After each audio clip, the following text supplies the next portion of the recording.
Peace, family. Welcome to another episode of Broken Theory. Today we got the homie Leanna Nicole. What's going on? Oh, hello. Very happy to be here. I appreciate you clearing Thank you some for time. having me as well. No doubt, no doubt. So I just wanted to ask you, how did you first get started with this music journey? Oh my gosh, how did I get started? It kind of started when I was just in my mother's stomach chilling, and she decided she wanted to play a lot of classic and traditional R&B. She wanted to play classical, traditional, just orchestra. Okay. So a lot of concertos, a lot of that. And so when I came out and I was 2 years old, I started to imitate and I started to sing a lot of Luther Vandross and a lot of Whitney Houston, because out of all of the singers that I would hear, those two just really stuck out to me. And so I would imitate their runs in my bedroom. I would even imitate the runs and little, things that certain country artists like Shania Twain and Sheryl Crow would do. So it's all around. I've gotten to just kind of venture out and just fall in love with every part of music. But I will say that Luther and Whitney are the reason I do it. And so that kind of manifested into when I was old enough, I joined orchestra. So I was 9 years old and I played the violin. I was classically trained on that. So that was my first instrument that led me to wanting to branch out and do more. So then I self-taught myself guitar at 12. And then I decided, you know what, I want to be serious about singing too. I didn't want to just be an instrumentalist. So then I started to join show choir, and that's when my whole world changed. And I knew that this was definitely, I wanted to do it all. I wanted to songwrite, I wanted to play instruments, I wanted to sing, I wanted to perform, but also I wanted to learn about the business side. And I also wanted to learn about, I guess you could say, the production side as well, which led me after high school. I started at a university in St. Louis, but then I transferred to the Berklee College of Music up in Boston. And so I think that was when I really knew that I wanted to do this, because I feel like a school like Berklee, it's very prestigious, it's very big, it's very well known. You have a lot of Grammy Award nominated and winning talent that go there, that teach there, and it's a great environment if you truly want to do this. And so when I was there, I studied the professional music degree, entrepreneur background, obviously, because like I said, I wanted to learn about the business aspect of our industry, as well as production and increasing, my performance aspects. So that degree got me basically everything that I needed. So I got to songwrite and continue to build on that. I got to learn how to correctly mix a record, right? Because that's something that a lot of people like to skip over, but I'm promising you, like, if you have a perfect mix of your record, the mastering is not going to be as hard as you think. Yep. And so I got to learn a lot of these things and really cultivate all my skills all together. So now, I guess you could say, post that, it's Leanna Nicole's world, and I'm just really excited to just keep exploring her artistry and everything she has to say, because I feel like it's been a long time coming for sure in my journey, in terms of just wanting to learn as much as I can, do the research, study the greats, study the producers, and why people want to work, study their work, study, certain things. Like when you hear a 4-beat, that's Pharrell on the production. Like studying these key details has definitely prepared me for what I can say is, the beginning of a really cool journey. Evolve, which is my debut EP, I released it in November, but Evolve actually has, a part 2 called Evolve 2. And, I feel like if people aren't really wanting to hear a lot of the like lo-fi, pop, empowering, uplifting vibe from Evolve 1, then Evolve 2 might be for you. And now if you don't like Evolve 2's, gritty, dark R&B sound, then you can go back to Evolve 1. So it's kind of, it'll be really cool to see like what sticks out to people, what people resonate with as you keep going through the journey. So Absolutely. that was a mouthful. I'm so sorry, but No need that's to me. apologize. No need to apologize. So as far as making beats, are you making your own beats like for all of Yes. your album? Okay, that's amazing. Yes, I definitely I did the whole intro by myself on Logic. I did all of the beat and MIDI, the guitar for the girl behind the red door. What else? I did the whole entire beat for Summer Days. So and I did the whole beat for Evolve, which is the top stream song right now off the That's record, crazy. which is so cool. Yeah. Because I played it on Timbaland's Live and everyone clowned me, but ironically, people are actually listening to that one. So it's, you get to see the push and the pull, Yeah. the love and the hate of it all. But, things like that are really cool to see. Like I did guitar on Van Gogh. And so, I'm very in the mix, if that makes Nah, sense. I I'm mean, like you very got to take hands-on artist. everything with a grain of salt. You know what I mean? Like especially Yes. those giants, as we'll say, that Yes. give feedback and stuff like that. They're not the end all be Mhm. all. You know what I mean? No. Like just because they have a certain viewpoint of a record does not mean that they're right. You know what I mean? Because some Right. people also told them no. You know what I mean? And that just honestly, it's always amazing to see how the world shapes out and everybody listens to music. Cause you're talking about Timberland actually was saying he wasn't feeling it, or like you're talking about like the crowd wasn't feeling Well, it. the chat. The chat The is very chat. Okay. the chat is very brutal, but Timbaland just wasn't really impressed or anything. Got you. Which was fine, that's okay. I just, I was just happy to do something like that. But Yep.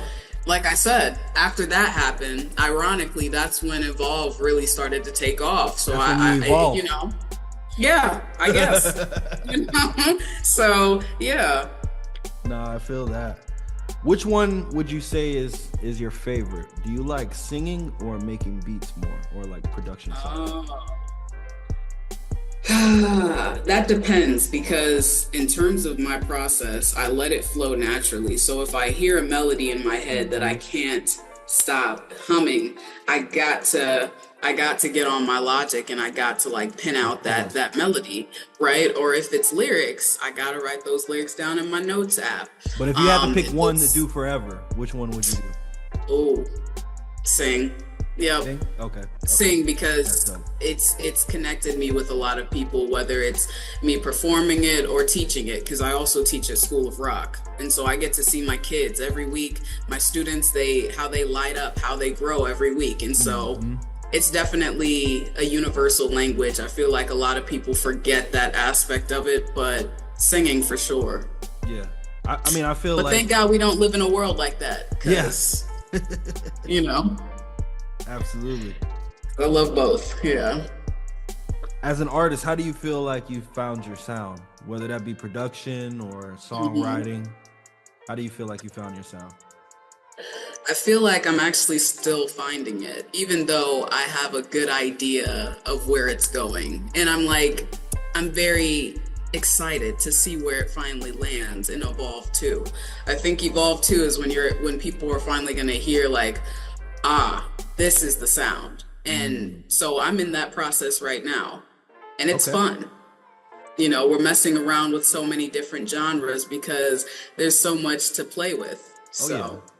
Definitely. And you have the most fun when you're honestly like bending genres, because there's no rules to this game. Yes. You know what I mean? And it's like when you're drawn by creativity, you make great art, and you force people to either hate it or you force people to love it. And when you find people that love your art, you can't be duplicated. You know what I mean? So it's like there's a certain feeling that you get. I'm just gonna use him because you brought him up, Timberland. There's a certain feeling you get from a Timberland record. There's a certain feeling you get from a Pharrell record. That's dope. I feel like as an artist, we're always supposed to be evolving, quote unquote. Yes. We're always supposed to be working on our sound, finding new ways to get inspired. Yes. Talk about that process, and how do you decide when a piece of music is ready to be shared with the world? Ooh, gosh. I think honestly, I'm a very aware person. Like I pay attention to the little things that most people would ignore. And I feel like when you're able to feel a general consensus of the world's energy, like right now, it's pretty like what's going on every day, like what am I waking up to on the news, what am I waking up to that's being taken away, and I think that with feeling that, you got to know as an artist what would make sense to release, in terms of if you are trying to bring people together, but also try and create a space where people can feel okay again, where their nervous system can be a little regulated. And I feel like that's why I released Evolve last November, right? Because we were just coming off of a really interesting, election season. Yeah. And I just felt like, with me holding on to the project for a few months, I was trying to figure it out with my engineer. When should I release it? And something just clicked in October that told me, let me actually plant this seed this year for what might happen next year, which is the year we're in now, 2025, going into February. Which sets me up to do more things with the project in February, which, yes, we will be still celebrating Black History Month. Oh, yeah. So you have to kind of, that's my process. I know a lot of artists don't really think about that, but it really impacts how your sound hits your audience. Because like yesterday, a fellow Black woman reached out and listened to the whole album or EP and just was telling me about how healing and how soothing and uplifting it was for her. And I said, and that's exactly what I wanted it to be. And she also said it was like a warm hug. And I said, that's exactly what I had pictured, making every song, putting it all together and releasing it. I wanted it to be like a musical hug for people during a really crazy time. So when you find someone that finds your music like that, I don't know how she found you. My guess Threads. Is organically. Threads. Okay, so yes, pretty much organically. Yeah. Now, when they find your music, do you think you got a fan for life when you achieve that goal? I think that it's a potential fan for life, because I know that they're going to look at every single aspect of what's going on. I know that a lot of people like to see a lot of performances, a lot of visuals, a lot of, just presence. And I'm working on that. Like I said, it's in the beginner phase and I'm not rushing it, because it's kind of beautiful to sit back sometimes and just watch how people will reach out to you when they really, hear what you're trying to produce, what you're trying to create and put into the world. So I just approach it as, maybe they're a fan right now, maybe they'll stick around for a lifetime. I'm just happy that I was able to actually find your spirit out there and, just make an impression on you and make a good one. So that's kind of how I lead with it, because, everything isn't certain, everything isn't set in stone. And I just feel like you just have to be very appreciative of just someone even taking the time to say, I listened to your whole project and I loved it. That in itself is fuel to keep me going, because it lets me know there's still people out there that need these healing, uplifting messages, and melodies. Because you don't know what that person was going through at that You just time. don't. You know what I mean? And like, you could have hit the nail on the head. Like, they could have had a long day at work, finally had some time to themselves, and they're like, you know what? Let me check this person's music out. And they play it, and it just like matched the vibe. You know what I mean? Yeah. So it's like, with that experience and to be able to touch people in this day and age when, we're kind of fighting a spiritual warfare battle, to where what's really loud and noisy is nonsense. You know what I mean? And it's like, it's not good for your soul. There's power in the tongue. You know what I mean? So like, when you find somebody that's actually trying to heal with the attention that they have, oh man, that's just good energy off rip, man. You got to keep that in the pocket. How important is faith to you? How important is faith to me? I consider myself to be a spiritual person. I am so just very, well, for one, let me just say it. I'm 7-day Adventist because that's in my culture, because I'm Jamaican. But I will say that most of my faith, honestly, comes from the solo talks I have with God. You know, it doesn't really it doesn't have to come from a church. It doesn't have to come from, a preacher. I think that once you just sit down and settle your nerves and just really, whether it's in a meditating position or not, just talk to God, let him hear you out.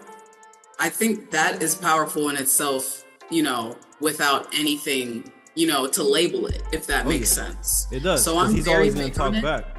Yes. And he talks back in a lot of ways that I think a lot of people don't understand because, for me, I know that God is working through me every day in terms of my higher frequency I've tapped into since releasing my first project. And that higher frequency, it comes from knowing that it's reaching the right people, and it's happening in an organic way. Also, of course there is the marketing aspect behind it too, but you can market something all day, but to see the actual ROI on it, it's incredible. And also it's a genuine one. Like, these people aren't just reaching out to say, well, I saw that it had a bunch of streams, so I just checked. No, like, they're telling me like what ones are their favorites, which ones really spoke to them, if the Yeah. whole project spoke to them. And that honestly comes from the relationship I have with God, but also me tapping into my higher frequency, you know? What are some of those So, ways that you do that? I know you said you do oh have my personal gosh. talks with God, but what are Yes. some ways that when your vibration is low, you're able to raise your vibration? Working out. I'm very big on working out. I'm very big on fitness. I recently restarted my journey in December, and we're coming up on February, so February is month 2. And thank you. It's really taught me a lot about discipline. You made it And I past think National that Quit Week. yes. No, I started early in December to where, you see the young, you see the new ones at the Yep. gym, and you're just like, okay, you're coming in, well, welcome in. But I think just that time, spending that time with myself in the gym I don't see it as, oh, I'm just trying to look better or blah, blah, blah. I see it as, no, I'm spending time with myself. I'm talking to myself while I'm working out, while I'm engaging my muscles. That's another spiritual experience, I think, that people kind of sleep on, because I promise you, all I need is to get a good 2 to 3 miles in with some weightlifting, and I promise you, like, for the rest of the day, my nerves are settled. I'm calm. Even if I'm dealing with a lot of things at work, or just in my personal life, it's just understood, like, you're fine. And another thing that I did is I've been, I guess they call it like a dry month when you don't drink any alcohol at all, but I have not had any alcohol since the end of December as well. Wow. And I have not craved it since. So I think just finding those things that you're willing to swap out can really place you in that higher frequency without you even noticing it. And they say that it takes 21 days to build a new habit. And so that's what I did with the gym. I said, okay, 21 days of consistency will build that habit, which means it'll be disciplined, which means at the end of each day, even if I don't want to go, I'm going to go and do an hour of cardio. If that's all I can do, I'm still going to go. Doesn't matter how I'm feeling. It doesn't matter what happened that day. You know what I mean? So that's a habit. With the alcohol thing, it's like, oh, I just don't crave it anymore, but I'm sure eventually it'll slip back into the mix, but it's just me showing myself that I don't need certain things. And that you have the You know? discipline. Like, Exactly. you can go without the things that you Yes. feel like aren't important in what you're trying to accomplish. I totally agree. Yeah. On my journey right now, with me, it was smoking, and I Yeah. always enjoyed it.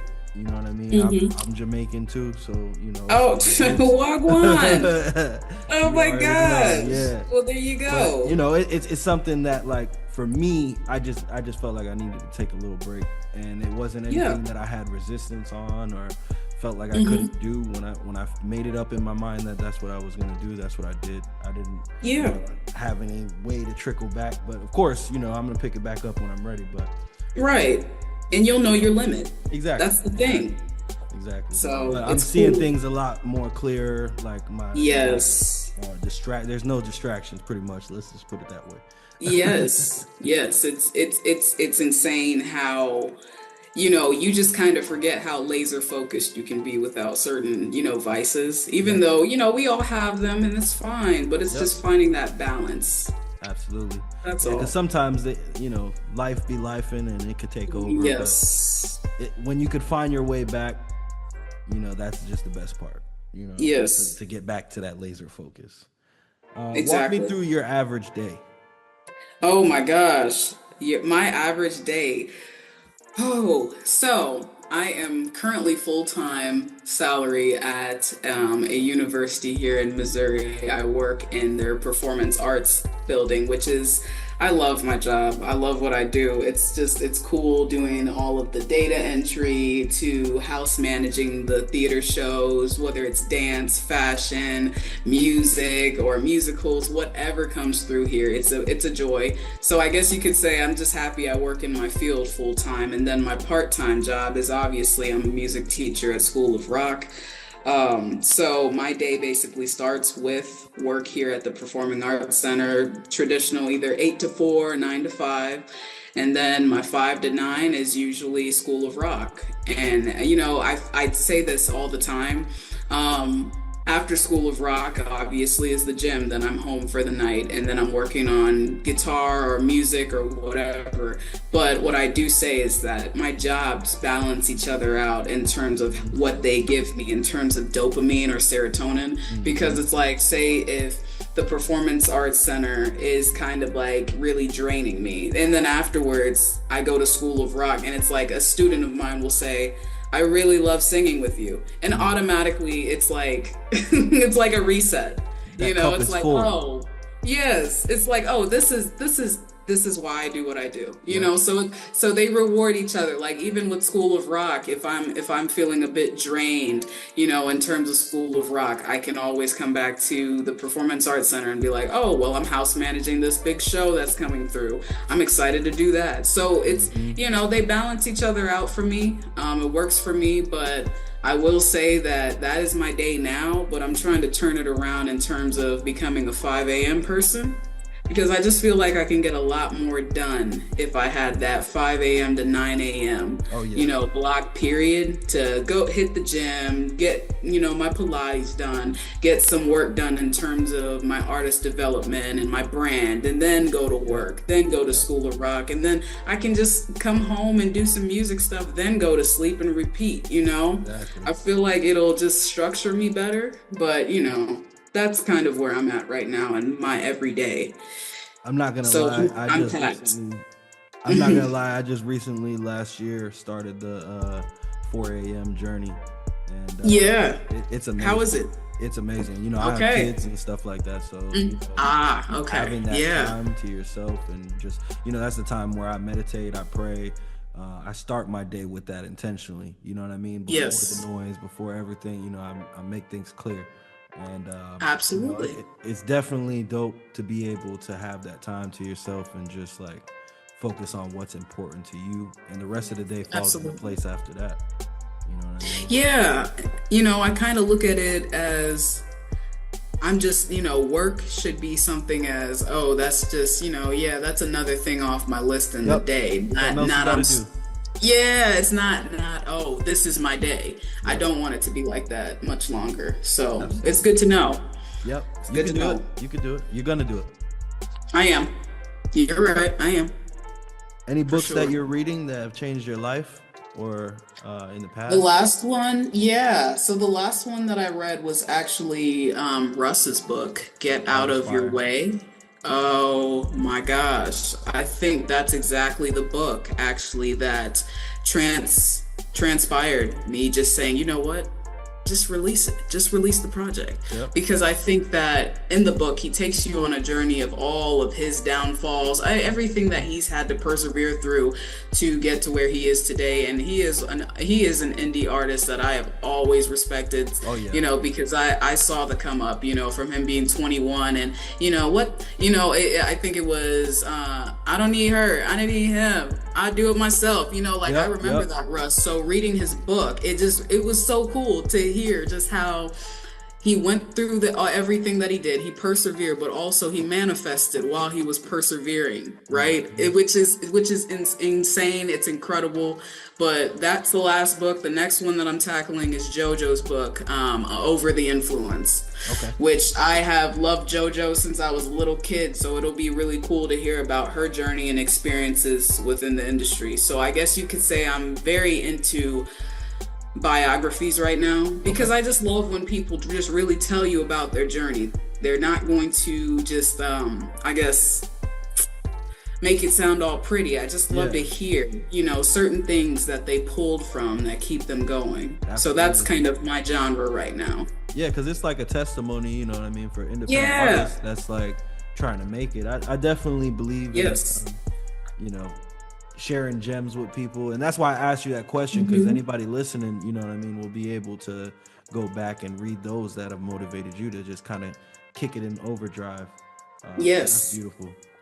Of One course. I would tell you to pick up would be Yes. Feel Like an Artist, um, Okay. and Rick Rubin's book. I think you'll enjoy Rick both. Rubin.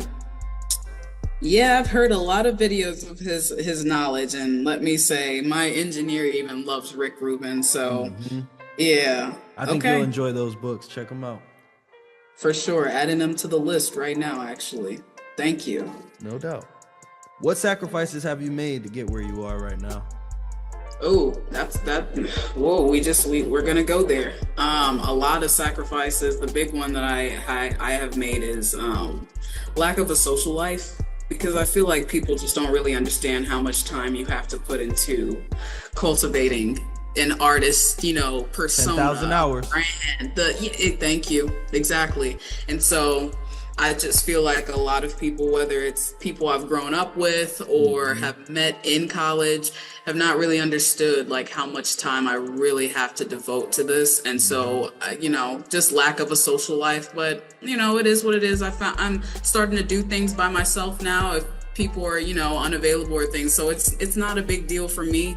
I've also had to sacrifice, you know, familial support because majority, I mean, I think since I said it, I am Jamaican, you know, we don't Hmm. really support the arts in terms of it being a, you know, field Full-time as a job. parent. Yeah, exactly, right? So I come, you know, like my mother's a doctor, some of my cousins engineers, studying nursing, etc. Yeah. So you know, I'm the musician, so I'm the black sheep, and so I kind of I just had to sacrifice that familial support Yeah. because I said, you know what, this is what I want to do, this is what I'm passionate about, this is what God put me on earth to do, and so you kind of have to just kind of take that with a grain of salt, because you know everyone always shows up once you're successful, For sure. so But I think that's what um, makes the difference between the artists mm, that, you know, give up and the yeah, artists that persevere through everything. Because like when your family doesn't yes, support you and what you're doing and you're still doing it,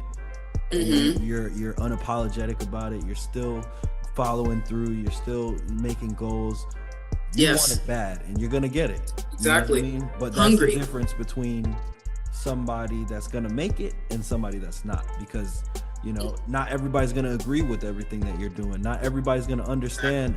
What do you mean you're not going to the club today? You got to work on a song. You're still and I've doing never your been little to a club. music. You know what I mean? You're still doing your little Yeah. music. Oh, yep. You're still I've trying to gotten be asked a that singer. before. Yeah, yeah. You know what I mean? So Hmm. it's like I completely understand, because I Yeah. feel like in the sense I've learned that like it's kind of like your family and your friends didn't sign up to support you in that way, if that makes Exactly. sense. You know what I mean? Like it's kind of like a Yes. burden to them when they're just Yes. loving you for being you, and it's like the Hmm. strangers that you don't even know will love that side of you because they don't know you. And Yes. you know that's just the way the world works, especially as an artist. But it's hard to figure Exactly. that out. You know what I mean? It's definitely hard to Yeah. figure it out. I mean, and I can add to that by saying, like, there's a Threads post that I made a few days ago saying, like, shout out to my fellow artists and musicians who, who do have that traditional, 9 to 5, then 5 to 9 to support the dream, support the goals. I was saying that, like, I see you because I have noticed that people really talk to you crazy online. Oh, yeah. When they think that you're ignoring them, they think that you just missed it. Like, I like, it's kind of like, chill out. A lot of us are actually, like, our days are packed for what we got going on. Because their days aren't. Exactly. And I find that it's just kind of like, calm down. We're all working really hard. Like, nobody knows what anybody is going through or dealing with on top of pursuing this. For sure. So but that's why I'm very big. That example is like why you have to pay attention to where people are spiritually as well, because people that don't understand that, you can't force them to get it. So like by you saying like people's life is actually packed and da da da da, you would offend them. You would exactly. make them feel some type of way about their life because their life isn't like that. You know what I mean? Exactly. So it's like, with me personally, like sometimes like when people just like react crazy to me, I don't even respond. You know what I mean? Because like I'm like, you know what? You're going to take more of my energy out than you already have. And it's not worth it to me. You know what I mean? I don't want to make you feel bad about yourself. God bless you. Exactly. Yep. Absolutely. If 4 + 2 = 8 to you, sure. Yep. Absolutely. The Keanu Reeves approach. Yeah. The Keanu Reeves approach. Absolutely. How do you survive creative block? Creative block usually reminds me, and I've gotten really good at this. In the past, I'll usually just let it like put me into a deep funk. But I'm going to give a lot of artists a huge big tip right now. Creative block means you're not living enough outside of creating. Okay? So what I need all of us fellow artists to do when we ever feel like we're in a creative block, we need to live life a little. Absolutely. And I don't mean, do outlandish things that you don't do regularly. I mean, like, if you like to go to the aquarium and look at fish, then come home and maybe write about, oh my gosh, I had a great day at the aquarium. Let me write a song, like things like that, because I find that when you do take those chances and you go out to see a play, you go out to the museum, you go do whatever it is you want to do, and then you come back to your art, it's better than before. Yep. So all it means is that you're not, you got to live life while you create. As the young kids say. Because I'm telling you, it's, yes. As the young kids say, touch some grass. Oh my gosh, I'm 24. So that must be in your vocabulary then, you know what I mean? Yes. I hate when people say it though, because it's just like, I get it, but come on. Living life is different for everybody. 100%. But yeah, definitely, artists, live your life as you're creating, because that is the one thing that stops the block. For sure. But Give me your favorite movie. Oh, God, can you like give me maybe a genre? And anything that resonates with you. Right now it's Wicked. Okay. Right now it's Wicked. It is. That's fire. I haven't seen that yet. I recommend. Planning to watch that with my family. So, I recommend. I've seen it 4 times since it's come out. Wow. Okay. All right. Mainly because Wicked's always been one of my top 5 like musicals, anyways, as a kid. But I just wanted to really see how the story would go with someone like Cynthia Erivo as Elphaba, and just that representation that she's giving young girls and young women like myself. So it's beautiful. It's beautiful. It's inspiring, and I think any artist that doesn't put limits on themselves would really, really feel a creative drive from that movie. I mean, the cinematography, the orchestra, the scoring, just every single little aspect of it is just pure, just art, great energy, just art, you know? I got you. What's some advice that you would tell your younger self? Oh my gosh, she's with me every day on the inside now. But I would tell her that there are going to be certain sacrifices you're going to have to make on this journey, and it's going to make you really sad at first, but once you get over that sadness, that's when the all those tears start to really bloom all of those plants, That higher right? level. Yes. So all the tears that you're crying now are definitely they're planting some really good seeds. And right now I am in that phase where I'm finally seeing like, oh, little sprouts. So Right. Right. it's really cool.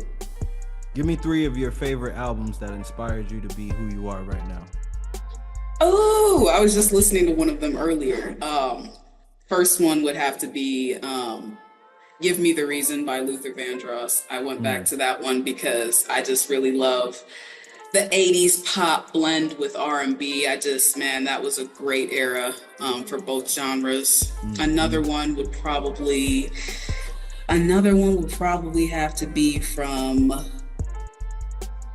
Bruno. And I think if I had to choose one that really spoke to me when I was little, it would probably have to be Doo-Wops and Hooligans. Not That even one because was it was his fire. first album, but because of just the lyrics and the messaging that was going on in it. It was very singer-songwriter powerful. pop, but it was powerful, exactly. Yeah. So I guess I could say that one. I've noticed that I've said 2 men already, so let me choose a woman. And I think that would be,